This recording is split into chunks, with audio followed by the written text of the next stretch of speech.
च्या बातमीकडे। साम टीव्हीनं common service सेंटरवर जाऊन सर्व प्रकार उघडकीला आणलेला आहे।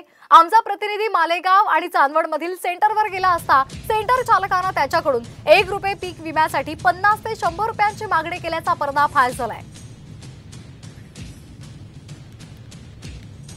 तर आपण पाहतोय पीक विम्यासाठी शेतकऱ्यांची लूट होत आहे आणि या संदर्भातली बातमी साम टीव्हीने दाखवलेली होती। सामच्या टीमने कॉमन सर्व्हिस सेंटरवर जाऊन हा सर्व प्रकार उघडकीला आणलेला आहे। आमचा प्रतिनिधी मालेगाव आणि चांदवडमधील सेंटरवर सुद्धा गेला असता सेंटर चालकाने त्याच्याकडून ₹1 पीक विम्यासाठी 50 ते 100 रुपयांची मागणी केलेली आहे आणि त्याचा पर्दा आम्ही फाश केलेला आहे। दरम्यान या बातमीची कृषी मंत्री धनंजय मुंडे यांनी सुद्धा दखल घेतलेली आहे।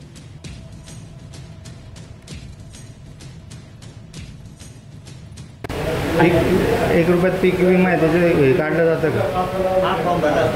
काय काय लागेल त्याच्यासाठी? आधार कार्ड, बँकेचं पासबुक। हां, आणि किती पैसे लागतील? 100 रुपये। पण ते ₹1 आहेत का? हां ना, मग त्याला पहिले तुम्ही पैसे भरायचे ना, गव्हर्नमेंट चार्जेस ते नाही, त्याला ₹1 भरायचे मला। हां का? फॉर्म भरायचे 80 म्हणजे फॉर्म भरायचे ₹80। ठीक आहे, ओके, थँक्यू। वडिलांचं पीक विम्याचं काढायचं आहे। कोणत्या गावचं?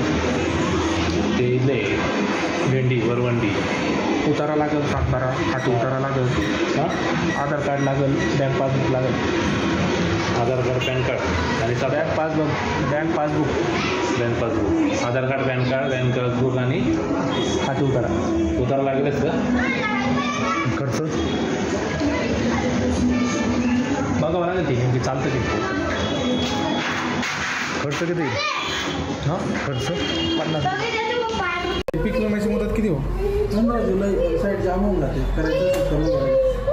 आधार कार्ड आहे का? काय काय लागेल डॉक्युमेंट? आधार कार्ड, पासबुक द्या, बाकी उतारायला काढून घ्या। उतारायला किती पैसे लागतात? 30 रुपये। आणि खर्च किती झाला? किती घंटे तुमचं? नाही, 2च उत्तर आहे। आपलं 2 उत्तर आहे, 2 फॉर्म भरायचे।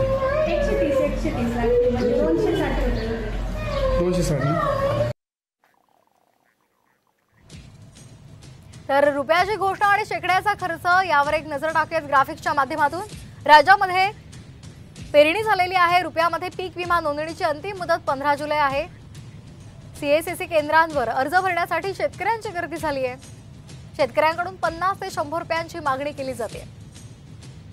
केंद्राकडून सीएससी केंद्रास ₹40 मानधन निर्धारित करण्यात आले। संबंधित विमा कंपनीकडून सीएससी केंद्रांना दिलं जातं। पीक विमा योजनेच्या नावाखाली शेतकऱ्यांकडून कशा पद्धतीने पैसे उकळले जातात याचं स्टिंग ऑपरेशन साम टीव्हीच्या टीमने मालेगाव आणि चांदवडमध्ये केलेलं होतं। आणि हे सगळं स्टिंग ऑपरेशन करत असताना आम्ही आमच्या एका शेतकरी सहकार्याची देखील मदत घेतलेली होती। सीएससी केंद्रावर गेल्यानंतर आम्ही विचारपूस केली की बाबा पीक विमा योजनेचा फॉर्म भरण्यासाठी काय काय डॉक्युमेंट लागतील।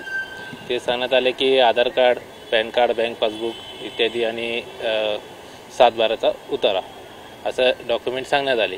त्याच्यानंतर आम्ही 7-8 केंद्रांवर तिथे आजूबाजूला चौकशी केली। तिथे सर्रासपणे ₹50, ₹80, ₹100 असा खर्च सांगण्यात आला।